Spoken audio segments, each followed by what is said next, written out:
Idan ka duba a cikin wa'innan yan kwanakin ana ta surutu maganganu akan cewa da yawa mutane ba su iya tura sako ta email nasu ba.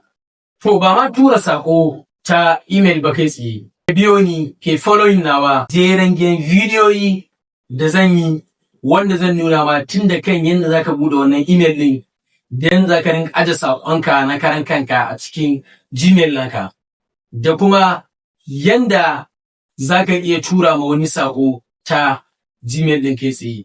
Kai har ma da yanda zaka rinka saving number naka akan wannan email din kai tsaye.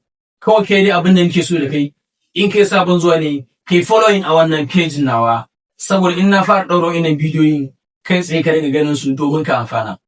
Kuma sannan ina neman alfarman don Allah kai min liking kai sharing. In YouTube ne kai subscribing na channel nawa da zarar na ɗaura bidiyo za su sanar da kai. Sai mu haɗa bidiyo na gaba.